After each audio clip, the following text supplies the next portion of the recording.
It's Monday, and that means our political analyst, Harvey Kronberg of the Quorum Report, is here in studio with us. Harvey, thanks for joining us. Once again, it's a pleasure.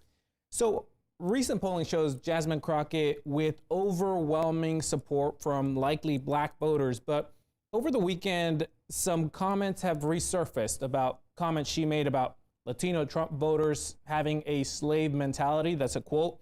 And also these comments about we need undocumented immigrants because I'm done picking cotton. Are those kinds of comments going to hurt her with Hispanic voters? Well, she starts with the disadvantage among Hispanic voters, largely because African Americans don't typically vote for Latinos. Latinos don't typically vote for African Americans, Barack Obama being the one notable exception in this last 25 years. It obviously is not helpful to be casting them as generically as manual laborers, but she's got bigger problems than that with Latinos.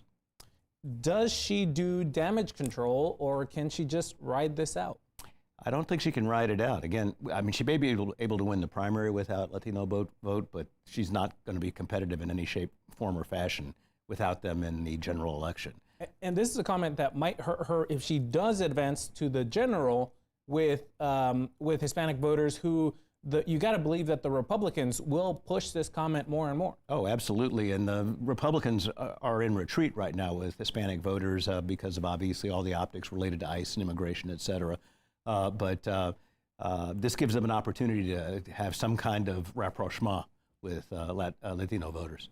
Now, in the same way that she has potentially a struggle with Hispanic voters, Terico has a struggle with black voters. He's not very well known. That's according to the TSU poll that we saw last week. I think only about 8% are likely to vote for him. How does he make up ground there with the backbone of the Democratic primary? Well, first, he obviously needs to be on TV pretty quickly. I don't know what's happened to his fundraising or whether it's still going strong or not, but he has to introduce himself. The good news is that so few people know him, they don't have a first impression to overcome.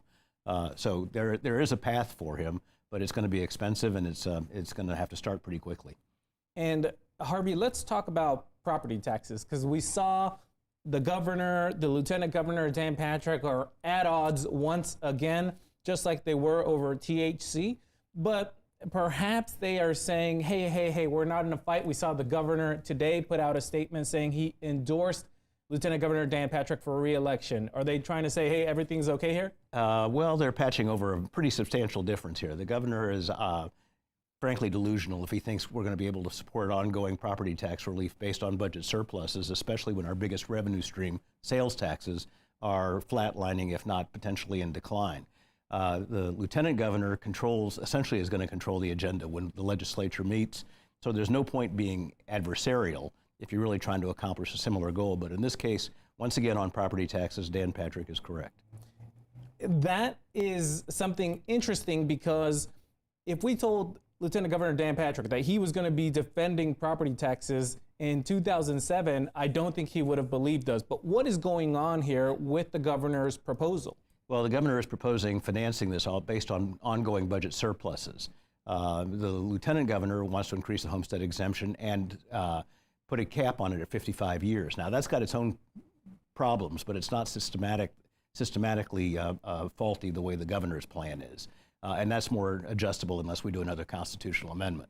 But if you base it on budget surpluses going forward, when we do have that final budget cutting session, you're going to have to take all that back in some form or fashion.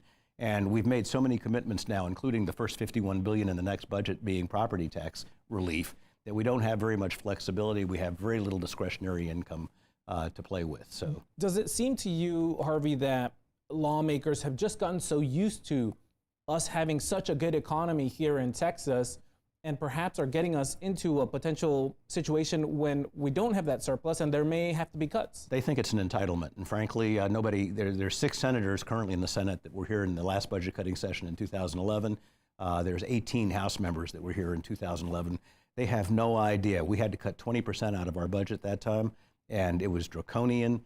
And I'm not suggesting we're going to have that kind of deep recession going forward, but if revenues just flatline in a growing state, we have big problems. All right, that's Harvey Kronberg. Thank you so much for joining the program. My pleasure. Thanks for watching our YouTube channel. Let Spectrum News be your resource for balanced, in-depth political coverage.